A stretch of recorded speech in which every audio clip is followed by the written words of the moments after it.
Nós vamos ler a palavra do Senhor, a palavra que é viva, santa e eficaz.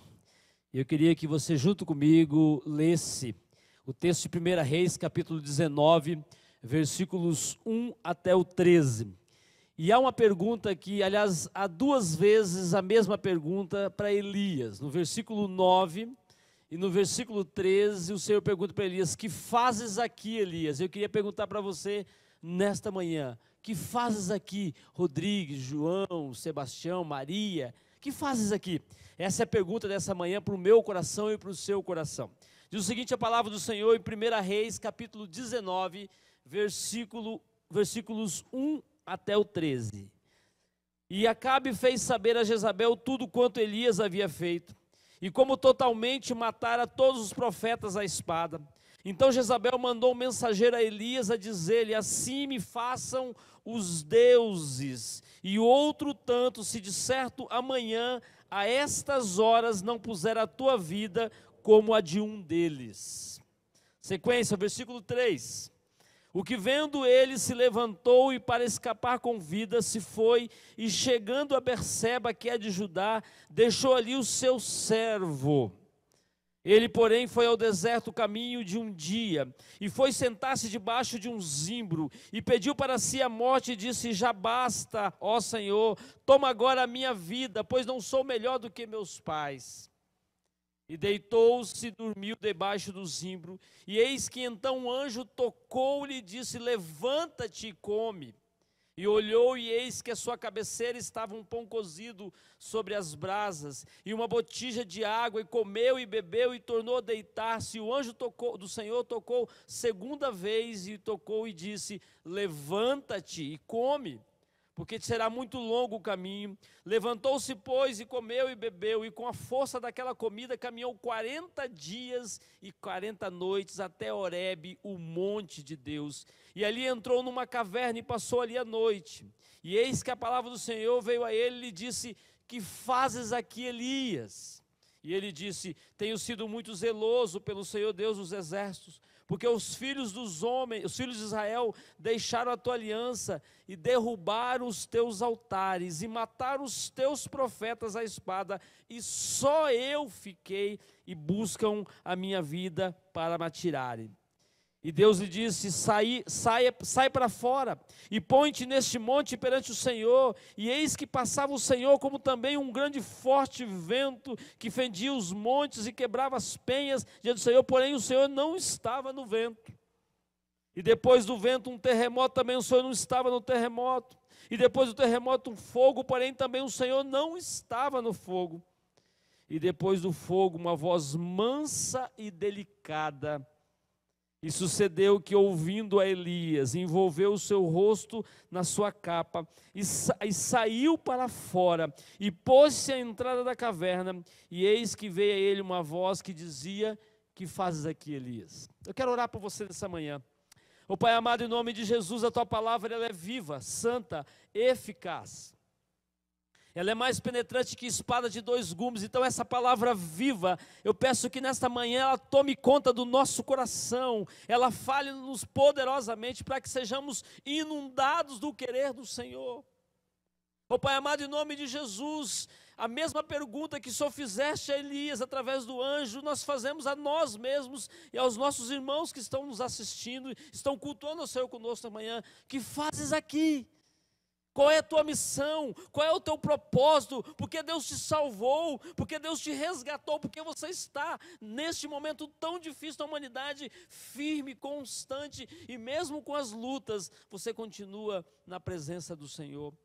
Que essa pergunta cale fundo ao nosso coração, e que nós, em nome de Jesus, sejamos inundados, impactados e questionados por essa palavra, para agirmos de acordo com o querer e o agir do Senhor. Então, em nome de Jesus, fale conosco poderosamente. É assim que oramos e agradecemos. Amém. Meus irmãos, essa palavra ela é profunda. Se você entender esse contexto aqui, é um contexto muito interessante. Momentos atrás, momentos antes, Elias passa por um momento de glória na sua vida, vencendo os profetas de Baal. Logo após ele profetiza que viria chuva, e Deus manda chuva ao povo. E agora então vivemos Elias aqui enfrentando um momento de adversidade. Nós vivemos um tempo muito difícil e muitas vezes nós temos a tendência a sucumbir diante das situações que enfrentamos. E eu queria falar nessa manhã para você de 3 lutas. A primeira luta é a luta das circunstâncias que nós enfrentamos. A segunda luta é a luta contra nós mesmos. E a terceira luta é uma tentativa de lutar contra Deus. E aí a pergunta que Deus faz a Elias, Ele faz a mim e a você nessa manhã: que fazes aqui? Que fazes aqui, servo do Senhor? Que fazes aqui, homem de Deus, pai, esposo, mãe, esposa, filho? Que fazes aqui, você que é salvo, lavado e remido pelo sangue de Jesus? Vejamos então essa primeira luta aqui. O texto vai nos dizer no versículo 1 do capítulo 19, Acabe fez saber a Jezabel tudo quanto Elias havia feito, ou seja, muitos feitos de Elias, e como totalmente matara todos os profetas à espada. E quando Elias recebe essa notícia, ele se depara com a circunstância, ele se depara com a realidade, ele se depara com aquilo que ele estava enfrentando, e ele começa então a sua primeira luta, a luta contra a realidade que ele estava vivendo. E é muito interessante como Elias sai da vitória, da glória para o caos. Como Elias sai de um momento que seria glorioso para um momento de profunda entrega. E aí eu quero pensar com você, como muitas vezes acontece comigo, com você, que as nossas vitórias muitas vezes revelam quem nós somos. Muitas vezes nós não sabemos lidar com as vitórias. Muitas vezes enfrentamos e passamos por momentos alegres, momentos de glória, momentos de vitória pessoal, de vitória profissional, de vitória familiar, mas diante de uma nova realidade, logo depois nós sucumbimos, e é isso que nós vemos Elias fazendo aqui, ou praticando aqui. Muitas vezes as nossas vitórias não demonstram a glória, mas demonstram os nossos fracassos. Elias teria que olhar para a vitória que ele enfrentou, que ele presenciou, e dar glória a Deus, mas ele sucumbe em meio a uma informação, trazendo para ele uma circunstância que ele não queria ouvir, ou que ele não queria participar. Parece que toda a sua convicção, toda a firmeza, toda a certeza que ele tinha do chamado de Deus sucumbe diante da informação de uma mulher diabólica, de uma mulher profana, que diz que tiraria a vida dele. A circunstância desestabiliza Elias. A circunstância parece ser maior do que ele. E muitas vezes nós olhamos ao redor, olhamos para as pessoas, olhamos para a realidade e temos a tendência de esquecer que Deus nos chamou, que Deus nos convocou. Que fazes aqui diante do caos? Essa é a pergunta que Deus fez a Elias e faz a mim e a você. Que fazes aqui? Levanta e come. Por 2 vezes Elias ouve essa expressão: levanta, eu estou contigo. A circunstância não é maior do que o Deus que nós servimos. As lutas não podem ser maior ou maiores do Deus que nós servimos. Mesmo num ambiente de vitória, Elias escolhe o ambiente da fuga.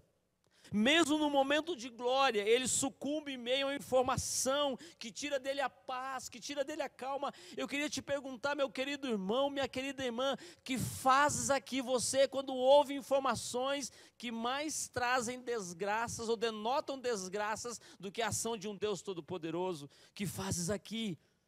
Que fazes aqui lutando contra as circunstâncias? O versículo 3, eu queria que você lesse comigo, por favor, 1 Reis 19:3. Diz o seguinte: o que vendo ele se levantou, e para escapar com vida, na realidade não foi, o texto vai dizer, não foi um levantar, mas foi uma queda.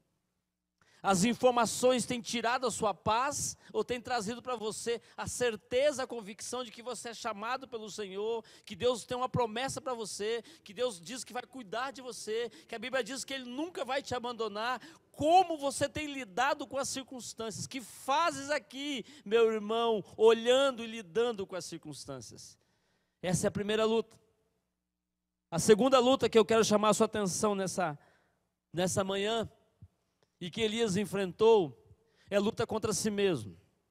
Como eu disse, ele esquecera dos grandes feitos do Senhor, dos grandes milagres do Senhor. Ele se esquecera do quanto Deus tinha usado ele como um instrumento nas mãos dele.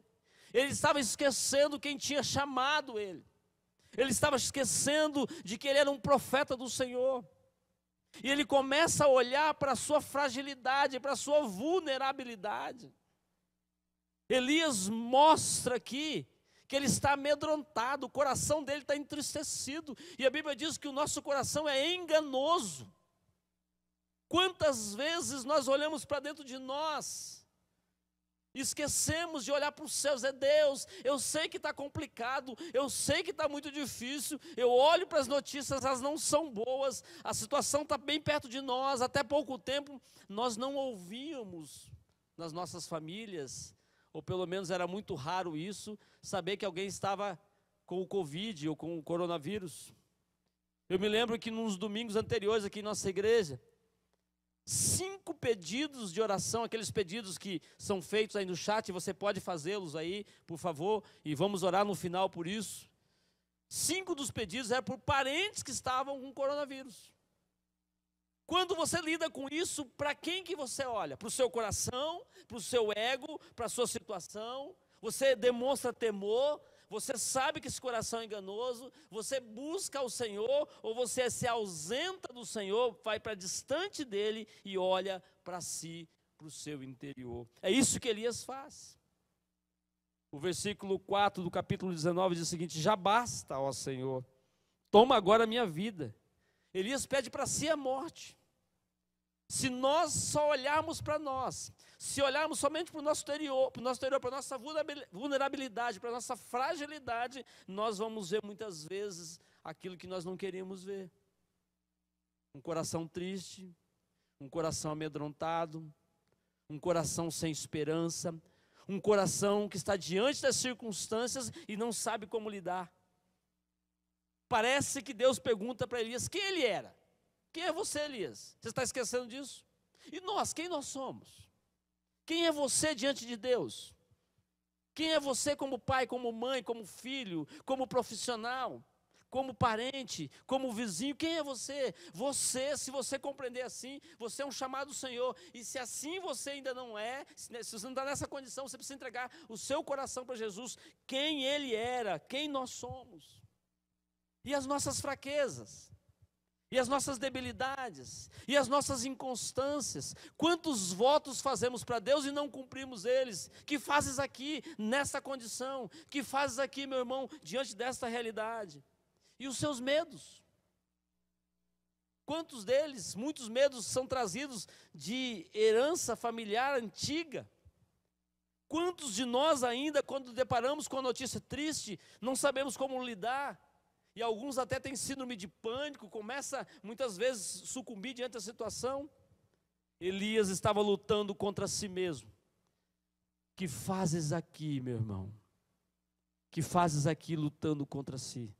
Lutando contra você, contra as suas incapacidades. Parece muitas vezes que vivemos uma amnésia espiritual. Esquecemos tudo que Deus já fez e que Deus ainda fará. Elias parece que esquece de tudo isso. Esquece do que Deus ainda faria nele e através dele. O capítulo 19, versículo 5 diz que ele deitou-se e dormiu, é como se estivesse se entregando. É como se fosse o sono da angústia, do desespero, da alma quebrada, da falta de dependência, da falta de confiança na grandeza e no poder de Deus. Quantas vezes escolhemos o sono da indiferença? Esquecemos que Deus é um Deus todo-poderoso. O que fazes aqui, nessa situação de luta contra você mesmo? E aí tem uma boa notícia nos versículos 5 e 6, do capítulo 19. E eis que então o anjo tocou-lhe e disse: levanta-te e come. Já disse no início do texto que é repetido 2 vezes essa expressão. E o versículo 6 diz o seguinte: e olhou, e eis que à sua cabeceira estava um pão cozido sobre as brasas, e uma botija de água, e comeu, e bebeu, e tornou a deitar-se. O versículo 7 também eu vou ler. E o anjo do Senhor tornou 2ª vez, e o tocou, e disse: levanta-te e come, porque te será muito longo o caminho. O texto vai dizer que ele andou 40 dias e 40 noites. Parece-me que, olhando para o contexto, eu estou dizendo o seguinte: para de lutar sozinho, Elias. Para de lutar contra você. Para de olhar para o seu coração e olha para mim. Olha para o meu poder. É eu que estou te sustentando, é eu que te trago o pão. É eu que estou mandando o meu anjo tocar em você. Pare de lutar, pare de querer ser superior. Muitas vezes isso é egocentrismo. Muitas vezes fazemos isso porque não queremos nos render. Existe ainda, pasmem vocês, muitos crentes egocêntricos. Espero que você não esteja nesse rol, você que está conosco aqui neste culto. O versículo 8 vai dizer o seguinte: então se levantou, comeu e bebeu, fortalecido com aquela comida, viajou os 40 dias e 40 noites. Que fazes aqui, lutando contra você mesmo? Deixe que Deus conduza a sua vida. Deixe que Deus seja um instrumento poderoso para te abençoar. E a terceira luta, que na realidade é uma tentativa, a tentativa de lutar contra Deus. Olha o que diz o versículo 7, por favor, leia comigo aí. 1 Reis 19, 10. Vamos ler o 10, por favor. Tenho sido muito zeloso pelo Senhor Deus dos exércitos, porque os filhos de Israel deixaram a tua aliança, derrubaram os teus altares e mataram os teus profetas à espada, e só eu fiquei e buscam a minha vida para tirarem. E aí, Elias começa a tentar lutar contra Deus, dizendo o seguinte: Senhor, não tem mais ninguém aqui. É como se ele dissesse: Senhor, só sobrou eu. E aliás, ele diz isso no texto. Quantas vezes você acha que você é o único que está servindo ao Senhor? Quantas vezes você acha que não tem mais ninguém contigo? Depois nós vamos perceber que Elias foi surpreendido. O Senhor diz o seguinte: existe 7.000 homens junto com você que não dobraram os joelhos a Baal. Você não está sozinho. Pare de lutar contra mim. É isso que Deus está dizendo para ele. E aí então Deus manda Elias para o monte de Deus, para o monte Horebe, para falar com Deus. Horebe é um monte de Deus, é onde ele encontra o Senhor, é onde Deus se revela, como se revelou em outros momentos. Horebe é o lugar da manifestação de Deus, o lugar da chamada, o lugar da convocação. Horebe é o lugar onde lutamos contra as nossas fraquezas e descobrimos e sabemos que existe um Deus Todo-Poderoso. Horebe é o local da humildade, da edificação, do tempo de ouvir a voz de Deus. Pare de tentar lutar contra Deus. Que fazes aqui? Tentando lutar contra o Senhor. Lá na caverna, Elias tem um encontro poderoso com o Senhor. O texto diz que a palavra do Senhor foi até ele. E aí nós percebemos hoje a importância da palavra do Senhor. Nós dizemos que amamos a Deus, mas não lemos a palavra dele. Dizemos que dependemos dele, mas só lemos a palavra quando é conveniente para nós, ou quando somos de alguma forma obrigados a isso. Nós precisamos buscar a palavra foi até Elias. E aí Deus se mostra de uma forma extraordinária. Deus faz um teste com Elias. Ele diz o seguinte: pare de lutar contra mim. Deixa que eu conduza a sua vida, deixa que eu seja o Senhor da sua vida, deixa que eu coordene tudo, deixa que eu comande tudo, deixa que eu esteja à sua frente te abençoando. Deixa eu te lembrar, Elias, quem foi que te chamou. E aí Deus usa um expediente muito interessante. Deus fala para ele sair para fora. Parece redundância, mas é isso mesmo. Na realidade, é uma força de linguagem para dar contundência a essa expressão. Diz o seguinte: o texto mandou para ele sair para fora. Deus faz um teste. Deus mostra 3 formas que ele poderia se manifestar, mas ele não usa esse expediente. A primeira forma é através do vento. Deus poderia se revelar através do vento. Aliás, o Espírito Santo é o sopro de Deus. Mas a Bíblia diz que Deus não se revelou através do vento para Elias. Aí eu fico pensando o seguinte: se fosse eu e você, se fosse o Edion, se fosse a Ângela, a Sara, cada um de nós, se fosse você que está na sua casa, você fala assim: Senhor, mas o Senhor me chamou para ouvir a tua palavra e não está falando comigo? E parece-me que Deus está testando Elias, assim: que faz aqui, pare de lutar contra mim, deixa eu trabalhar no seu coração. E Deus manda a segunda forma. O texto fala que Deus mandou um terremoto, mas ele não estava no terremoto. E aí eu fico imaginando Elias já pensando: Senhor, o Senhor me abandonou mais uma vez. O Senhor esqueceu de mim. E Deus manda a terceira forma, que é através do fogo, e o texto fala que Deus não estava no fogo. Sabe como é que Deus se revela a Elias? Você conhece esse texto é um clássico. Esse texto aqui é um texto muito conhecido. Eu já preguei inúmeras vezes nele, você já ouviu muitas mensagens nesse texto. Mas eu queria chamar a tua atenção aqui de novo para aquilo que você já ouviu. O texto fala que Deus se revela, em algumas versões, através de um sussurro, ou de um cicio. E o texto que nós lemos, uma voz mansa e calma. Sabe o que ele está dizendo? Elias, pare de lutar contra mim. Essa tentativa é insana. Não vai levar você a lugar nenhum. Pare de lutar. E Deus está dizendo aqui o seguinte: as coisas vão acontecer no meu tempo. Meu querido, presta atenção. As coisas acontecem no tempo de Deus. As coisas acontecem do jeito de Deus. As coisas acontecem no processo de Deus. Ou seja, Deus mostrou para Elias que não era o coração dele, que não era a circunstância, que ele tinha que sair daquela condição e ouvir a voz de Deus, dizendo o seguinte: é no meu tempo, é do meu jeito, é no meu processo. Para quê? Para cumprir o meu plano. Eu não sei como Deus tem falado com você nesses dias, meu querido, mas talvez a palavra de ordem para mim e para você nesses dias é silêncio e quietude. Quantas vezes temos dificuldade de lidar com o silêncio? Há um autor que certa vez comentando sobre esse texto diz o seguinte, que Elias no silêncio ouviu a voz ensurdecedora de Deus. Que contradição, que contraponto é esse que o autor faz aqui? O que Deus está mandando Elias entender é o seguinte: se renda, se entregue, que fazes aqui, se renda, se entregue a mim, deixa que eu coordene tudo, deixa que a minha soberania seja manifestada sobre a sua vida, deixa comigo, Elias, deixa que eu vou te abençoar, que fazes aqui, Elias. E aí, na sequência, nós vemos a expressão aqui muito interessante do texto que nós lemos, que depois que Deus se revela a Elias, ele diz o seguinte, ó, lá existe 7.000 homens, que não se dobraram a Baal, como eu disse. Mas o texto vai dizer na sequência que ele tinha que sair dali e andar pelo caminho do deserto de Damasco, e chegando lá deveria ungir a Hazael, a Jeú e quem? E a Eliseu. Que coisa linda, é muito interessante isso aqui.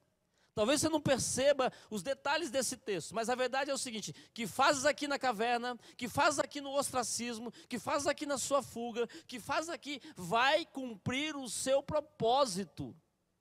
Continua cumprindo o seu projeto, o seu plano. Eu quero continuar usando você. Unge a Hazael, unge a Jeú e unge a Eliseu, que vai ser o seu sucessor. Sabe o que está querendo dizer?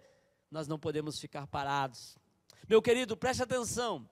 Essa pandemia tem colocado no seu coração um sentimento, a convicção de que Deus está contigo, ou você tem sucumbido? Essa pandemia tem te entristecido? Ou tem colocado no seu coração um desejo ardente, mesmo com as lutas, de continuar o projeto do Senhor na sua vida? Olha, por favor, o capítulo 19, versículo 18, por gentileza. Vou citar o texto que já disse 2 vezes. No entanto, fiz sobrar 7.000 em Israel, todos aqueles cujos joelhos não se dobraram, não se inclinaram diante de Baal, e todo aquele cujas bocas não o beijaram. Sabe o que é bom entender nesse período, meu querido irmão?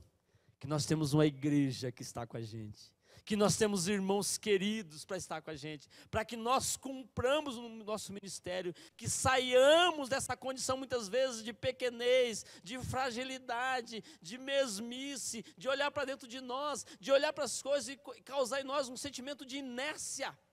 Cumpra o seu plano, levanta, meu irmão, levanta, sai desse sofá em nome de Jesus. Pega esse telefone e liga para alguém.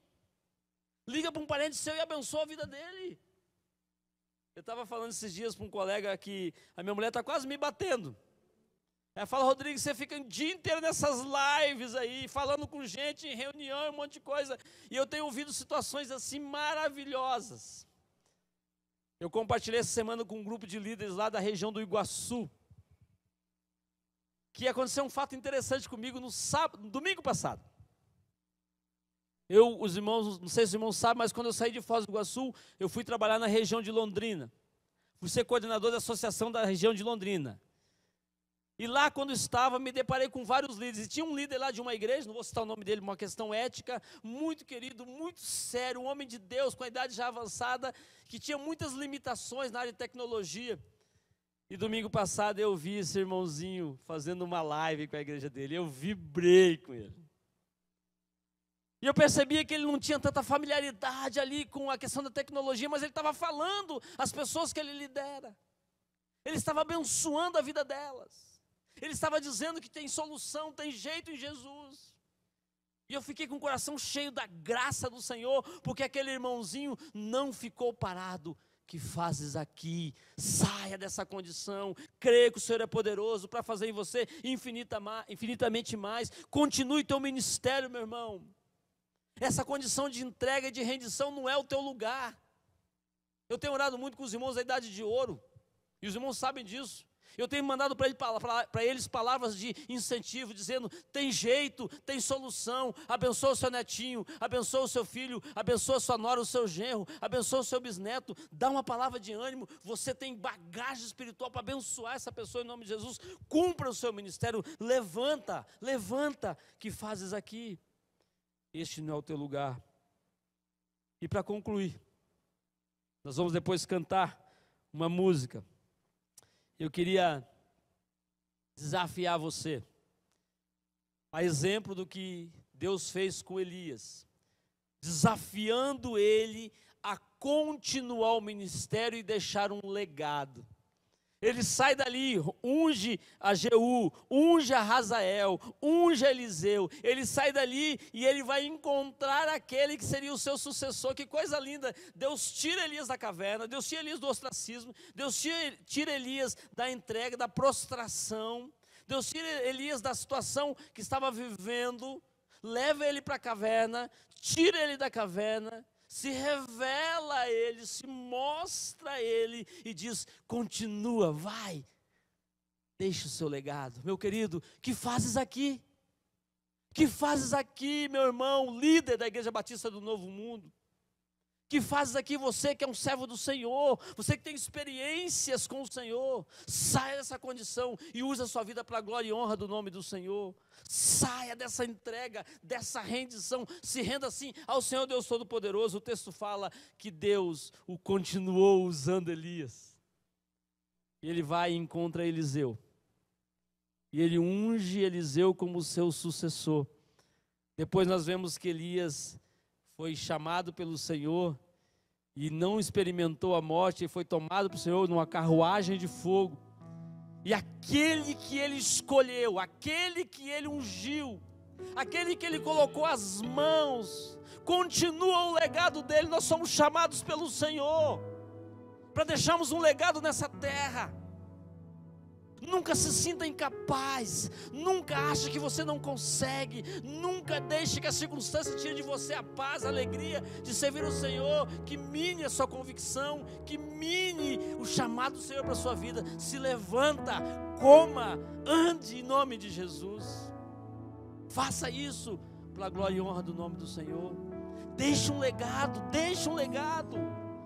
Eu não sei se você sabe, mas a Bíblia diz que aquele que Elias ungiu como seu sucessor, realizou mais milagres do que ele. Eliseu realiza mais milagres do que Elias, porque Deus o tirou daquela condição. Que fazes aqui? Levanta, ande, deixe um legado, fale do amor de Deus, leve a palavra do Senhor, compartilhe os links das mensagens que você tem ouvido. Pegue o seu telefone e use ele para a glória e honra do nome do Senhor. Seja desafiado do Senhor a mandar um recado de ânimo, de esperança, pelo menos 2, 3 pessoas por dia, e Deus vai usar você. Use o seu PGM como instrumento de bênção e de graça. Use para a glória e honra do nome do Senhor. Não pense que as pessoas não querem. Existe um monte de gente lá fora esperando a manifestação dos verdadeiros filhos de Deus. E Deus disse a Elias, eu estarei contigo. E ele subiu aos céus para encontrar com o seu Criador, com aquele que o chamara. Para a glória e honra do nome do Senhor. Eu quero orar por você. Nós vamos cantar agora.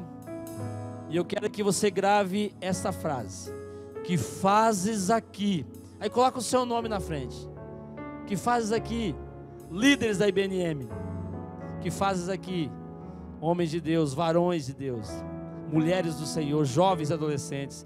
Que fazes aqui? Vamos cantar, depois eu quero orar por você.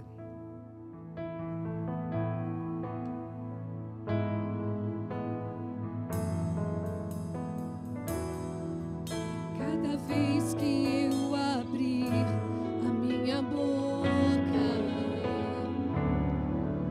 cada vez que eu olhar em direção de alguém, cada vez que passo a passo eu chegar em algum lugar, seja a tua voz, sejam teus olhos, sejam os teus pés. Cada vez que eu tocar no rosto em pranto, cada vez que eu fizer o que já não se faz, cada vez que em silêncio eu doar a outra face, sejam tuas mãos, seja a tua graça e o teu amor. Eu quero te servir, eu quero te obedecer, viver tua vontade, refletir tua verdade, te honrar com minha vida, em tudo te adorar. Mestre, amigo, amado Jesus, esse é o meu querer.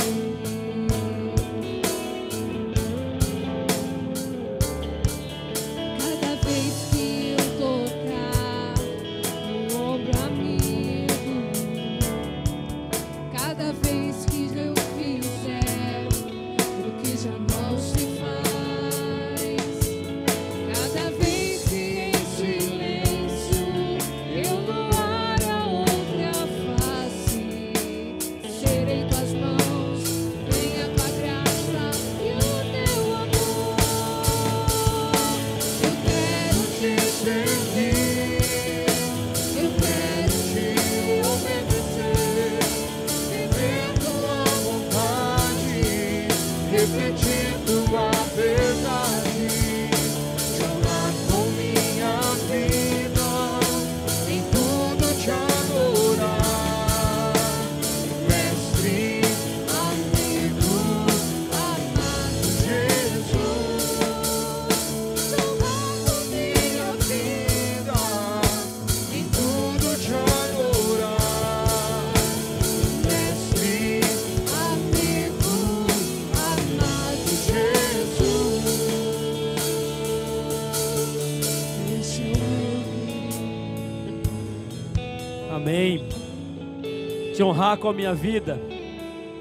Em nome de Jesus, meu irmão, em nome de Jesus. Ah, que alegria estar aqui. Os irmãos têm acompanhado nossa realidade por conta das questões de saúde da nossa família. Nós temos estado um pouco distante, mas é bom demais estar aqui.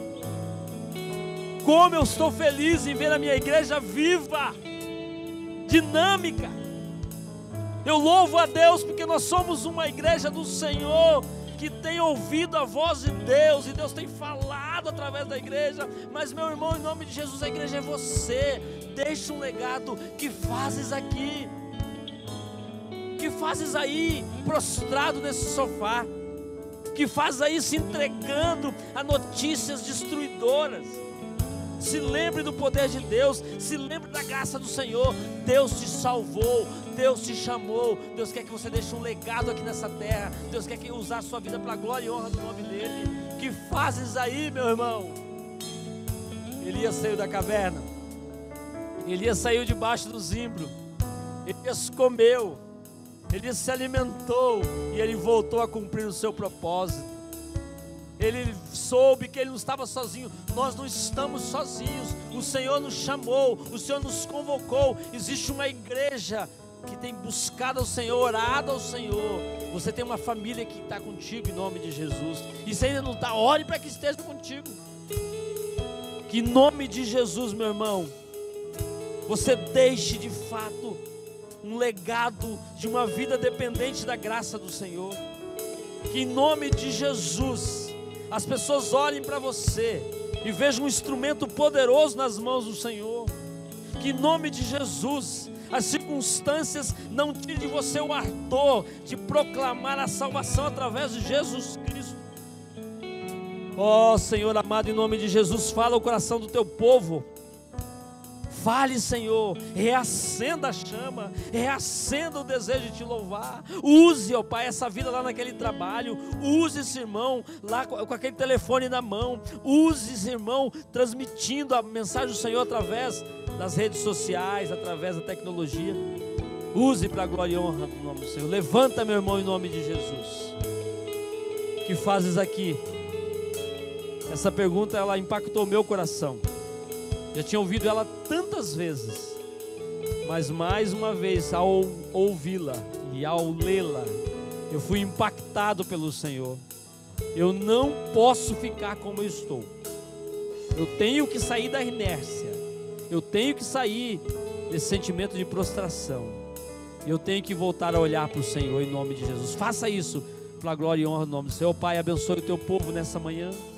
Abençoe esses corações. Ó Pai, reanime esse coração que está quebrado. Dê força, tire dele o medo, Senhor. E quando falamos de medo, não estamos falando de sermos inconsequentes, não, imprudentes, não, mas sim dependentes da graça do Senhor. Que a vida desse teu servo, que a casa desse teu servo, que o dinheiro desse teu servo, que os recursos dele, que os dons, os talentos, tudo seja usado para a glória e honra do nome do Senhor. Por isso nós oramos e agradecemos, no nome precioso, no nome maravilhoso, no nome soberano, que é o nome de Jesus.